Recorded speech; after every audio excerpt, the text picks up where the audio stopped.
चंद्रबाबू नायडू क्या समर्थन वापस लेंगे अब मोदी सरकार से? दो तीन कारण है। ऐसा नहीं कि इंडिया गठबंधन में आने के लिए, जी नहीं, बिल्कुल आप ऐसा बिल्कुल मत सोचिएगा कि इंडिया गठबंधन में आने के लिए सवाल वहां है ही नहीं। सवाल यहां यह है कि चंद्रबाबू नायडू ममता बनर्जी का हाल देख करके बहुत डर से गए। उनकी बहुत कड़ी नजर 4 मई के रिजल्ट पर था और नीतीश कुमार का हाल देख के, नीतीश कुमार राज्यसभा सांसद चुन लिए गए, सीएम की कुर्सी से हट गए हैं। बड़ी उनकी गाथाएं गाई जा रही थी कि उन्हीं के मार्गदर्शन में चलेगा नीतीश कुमार, सब ठीक है, नीतीश कुमार ये करेंगे, पटना में वक्त देंगे, दिल्ली में देंगे। नीतीश कुमार गायब हो गए, पता ही नहीं चल रहा है कहां है, उनका चेहरा ही देखने को नहीं मिल रहा है। जेडीयू के तरफ से एक मायूसी वाला प्रेस कॉन्फ्रेंस हुआ भारतीय जनता पार्टी का नाम लेकर के, जैसा मैंने अपने कार्यक्रम में शुरू में आप दर्शकों को बताया था कि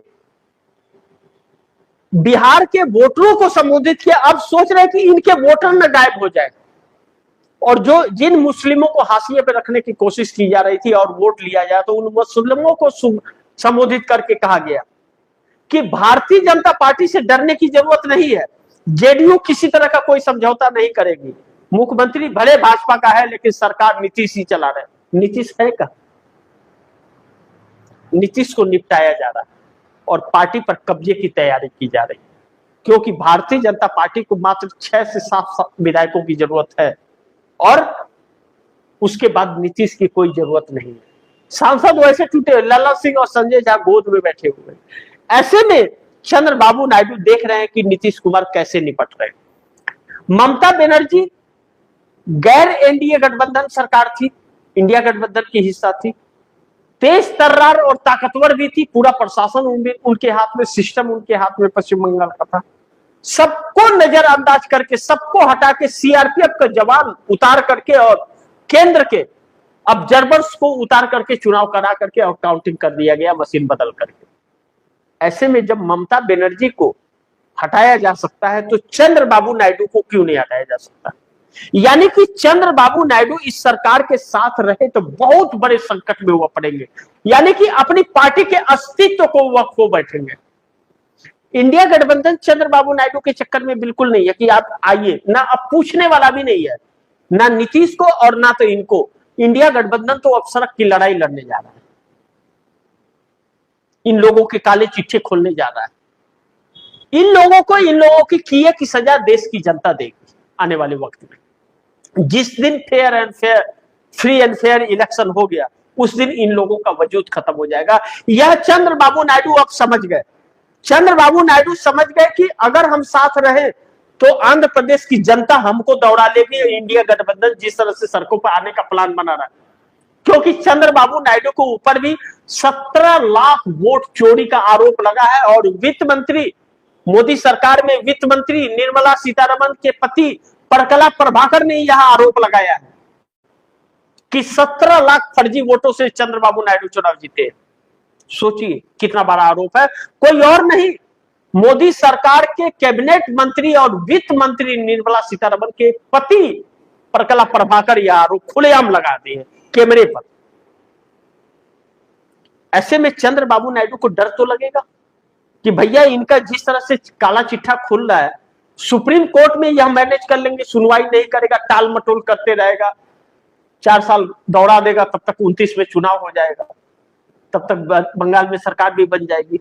लेकिन 29 में आंध्र प्रदेश का चुनाव भी तो होगा, लोकसभा और विधानसभा का एक ही साथ होता है।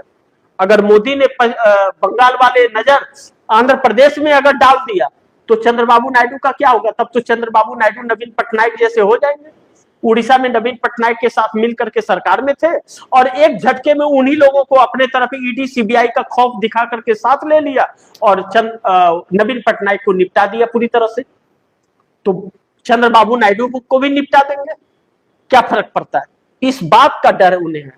ऐसे में अब यह प्रतीक हो रहा है कि चंद्रबाबू नायडू 2018 में नरेंद्र मोदी सरकार के हिस्सा थे, 18 में नरेंद्र मोदी सरकार के हिस्सा थे और चंद्रबाबू नायडू 19 का इंतजार नहीं किए, 2018 में ही उनसे समर्थन वापस लेकर के अलग हो गए थे, लेकिन 19 में चुनाव हार गए।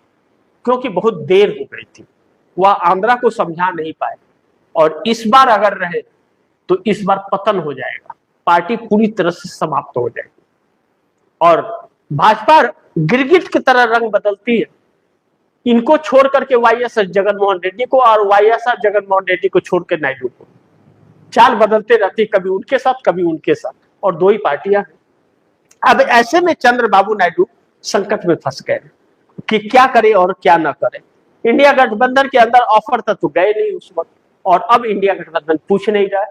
इंडिया गठबंधन तो अब चुनौती देने के लिए, इन लोगों का पर्दाफाश करने के लिए देश में आ गया, और एक बहुत बड़ी तैयारी इंडिया गठबंधन कर रहा है, जिसका खौफ इन लोगों को सता रहा है, जो आने वाले वक्त में चंद्रबाबू नायडू को भारी पड़ने जा रहा है। इसलिए चंद्रबाबू नायडू 18 वाली रणनीति के तहत चंद्रबाबू नायडू मोदी का साथ छोड़ेंगे, नहीं तो नीतीश और ममता के जैसे यह भी निपट जाएंगे। ऐसे में 2/3 बहुमत की सरकार आंध्र प्रदेश में है। चंद्रबाबू नायडू को कोई फर्क पड़ेगा नहीं, क्योंकि मोदी के समर्थन की उन्हें जरूरत नहीं है, मोदी को नायडू के समर्थन की जरूरत है। ऐसे में मोदी शाह भी चंद्रबाबू नायडू को तोड़ने के प्रयास में हैं, ऐसा कहते हैं लोग, चर्चाओं में कहते हैं, लेकिन क्या सच है वो अभी आने वाले वक्त में पता चल जाएगा। क्या नीतीश कुमार के जैसे नायडू भी निपटा दिए जा रहे हैं, या नायडू मोदी का साथ छोड़ करके अपना आंध्र प्रदेश में चुपचाप सरकार चलाएगा। इंडिया गठबंधन को तो जरूरत अब किसी की नहीं है। इंडिया गठबंधन सड़क की लड़ाई और इनका पोल खोलने के लिए सड़क पर उतर करके लड़ने के लिए तैयार है, और जो आरएसएस और भाजपा का वजूद समाप्त कर देगा। और ऐसे लोग राजनीति में अगर रहे तो आने वाले वक्त में इस देश गुलाम हो जाएगा।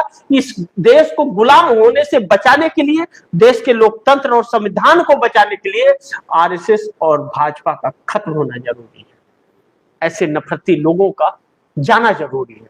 देखते हैं इस मैदान में कौन हारता है कौन जीतता है। एक की तो हार निश्चित है, लेकिन इतिहास गवाह है, जितने भी तानाशाह आए, तानाशाहियां तो खूब की, लेकिन अंत बहुत दर्दनाक हुआ, और हर तानाशाह का अंत निश्चित है।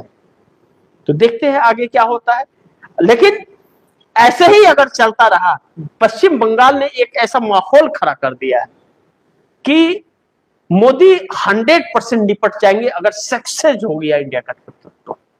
बंगाल के चक्कर में प्रधानमंत्री की कुर्सी गवा बैठेंगे मोदी, इस बात से इनकार नहीं कर सकते।